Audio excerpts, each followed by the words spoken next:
당신주의 감정 수업 27번째 분노 수치심이 잔인한 행동이 될 때까지. 모든 것이 그 지긋지긋한 가난 때문이다. 라스콜리니코프가 대학을 중퇴한 것도, 5층 집 꼭대기에 있는 조그만 다락방을 빌려 살게 된 것도, 그리고 방세가 밀려 집주인과 마주치는 것조차 두려운 것도, 돈이 모든 가치의 중심이 되는 순간 가난한 자는 인간으로서의 자존감을 유지하기조차 힘들다. 도스토예프스키의 명작 죄와 벌은 가난으로 인해 자존심의 상처를 받은 젊은 영혼의 서글픈 이야기를 러시아 문학 특유의 격정적인 문체로 묘사하고 있다. 도스토예프스키의 대부분 작품에는 냉혹한 자본주의에 대한 울분이 전제되어 있다. 죄와 벌에서도 마찬가지다.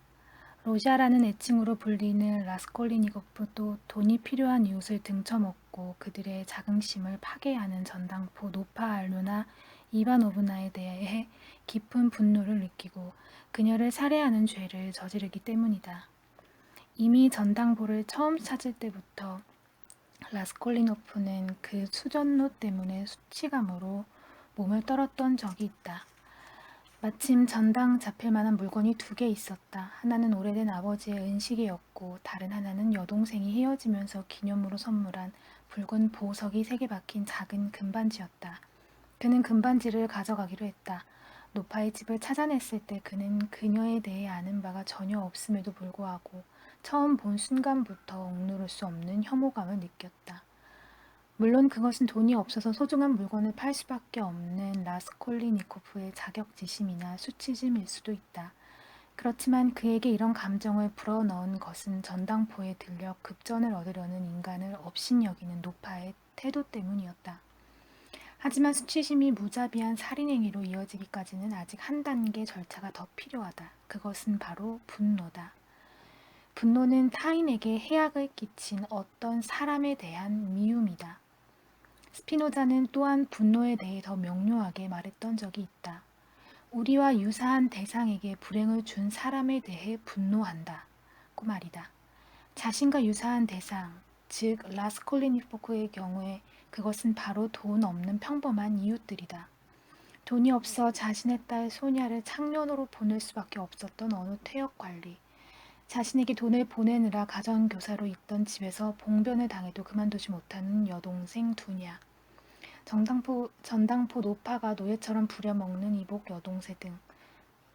마침내 라스콜리니코프는 자신의 수치심을 정의롭지 못한 자본주의에 대한 분노로 승화시키게 된다.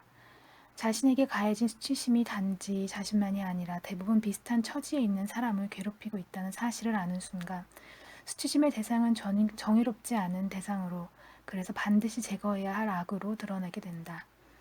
개인적인 악이 공적인 악으로 승화된다고나 할까? 우연일까? 당구장에서 라스콜리니코프가 들은 어떤 사람들에 대하는 전당포 노파를 죽이려는 라스콜리니코프의 결심에 정당성을 부여하게 된다. 노파를 죽이고 그 돈을 빼앗아라. 그리고 그 돈의 도움으로 나중에 전 인류와 공공의 사업을 위해 헌신하라. 네 생각은 어때? 하나의 하찮은 범죄가 수천 개의 선한 일로 무마될 수 있을까? 무마될 수는 없을까? 하나의 생명을 희생시켜 수천 개의 생명을 부패와 해체에서 구하는 거지. 하나의 죽음과 100개의 생명을 서로 맞바꾸는 건데 사실 이거야말로 대수학이지 뭐야. 게다가 저울 전체를 놓고 보면 이런 폐평쟁이의 멍청하고 못된 노파의 모습이 무슨 의미가 있겠어? 노파는 해로운 존재니까 이나 바퀴벌레의 목숨, 아니 그만도 못한 목숨이야. 남의 목숨을 좀먹고 있거든. 얼마 전에도 홧김에 리자베타의 손가락을 깨물었는데 하마터면 손가락이 잘려나갈 뻔했지. 라스콜리니코프의 개인적인 원한을 공적인 분노로 승화시키기에 나름 설득력 있는 논리처럼 들린다. 그렇지만 사실 라스콜리니코프는 자신의 수치심으로 눈이 멀어 있었을 뿐이다. 전당포 노파도 라스콜리니코프 본인도 모두 자본주의의 희생양에 지나지 않는다는 진실을 그는 애써 보려고 하지 않았던 것이다. 자본주의 사회는 돈이 없으면 인간이 살 수 없도록 구조화된 사회를 말한다. 당연히 자본주의 사회에서는 돈을 가진 자가 갖지 못한 자보다 월등한 지위를 얻을 수밖에 없다. 돈을 가진 자는 자신이 가진 돈의 양만큼 필요한 것을 구매할 수 있는 자유를 갖지만 돈이 없는 자에게는 생존하는 것조차 힘든 일이 되니까. 그래서 자본주의에 길들여진 사람은 누구나 더 많은 돈을 가지려고 든다. 라스콜리니코프는 돈이 없어서 전당포에 들른 것이다. 그리고 그곳 주인인 노파는 돈을 가지고 있는 사람이다. 사실 두 사람 모두 같은 처지 아닌가. 라스콜리니코프도 돈이 필요해서 전당포에 간 것이고 노파는 돈을 더 벌기 위해 전당포를 차린 것이다. 그러니까 사실 젊은이와 노파 두 사람은 모두 돈이 소중한 것이라는 인식을 공유하고 있었던 셈이다. 소중한 추억이 담긴 금반지를 저당 잡히려고 했을 때 라스콜리니코프는 이미 그것이 얼마의 돈으로 바뀔 수 있을지를 계산하고 있었던 것 아닌가. 어쩌면 전당포 노파가 그 금반지를 대가로 그가 예상했던 것 이상으로 많은 돈을 내주었다면 비극은 일어나지 않았을지도 모른다. 그에게 금반지는 금의 시세 가격에 소중한 추억이라는 주관적 가격이 합쳐진 것이었다. 그러나 소중한 추억 따위가 노파에게 무슨 의미가 있겠는가? 노파는 단지 금의 시세 가격에만 관심을 가졌을 뿐이다.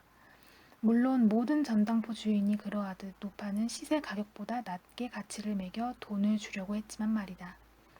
비록 헌 물건일지라도 거기에 담긴 소중한 추억이 천금을 주어도 바꿀 수 없는 것이었다면 라스콜리니코프는 금반지를 들고 전당포에 가지는 않았을 것이다.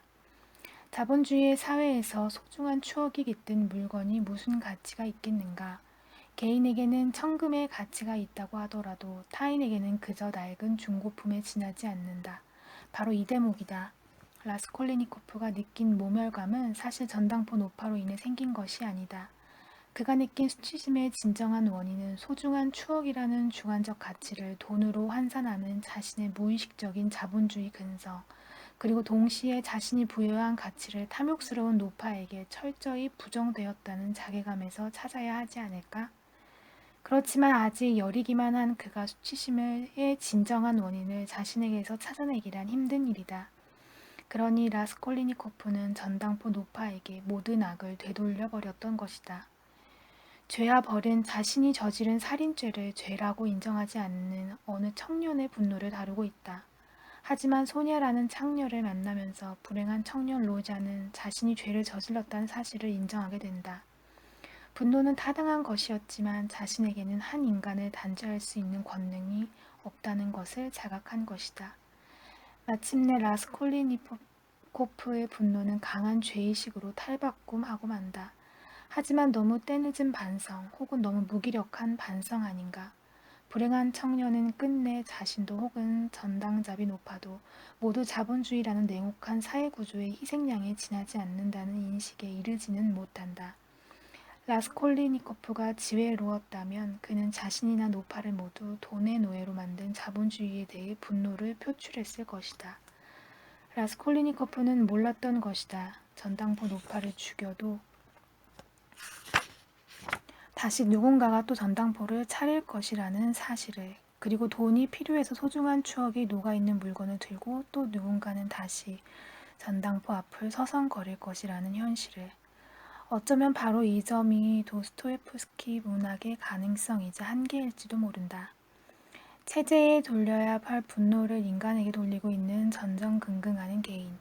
그래서 한없이 자본주의의 냉혹함에 무기력해지는 인간. 더 냉정하게 자본주의를 들여다보지 못하고 자본주의에 대한 분노를 전당포 노파에게 혹은 자신에게 돌리는 것. 이것이 바로 라스콜리니코프이자 도스토예프스키의 한계였던 것이다. 그래서 죄와 벌만큼 19세기 문학이 가진 한계를 이처럼 비극적이고도 분명하게 보여주는 소설도 없을 것이다. 그렇지만 21세기에 살고 있는 우리는 19세기를 넘어서는데 성공한 것일까? 모를 일이다.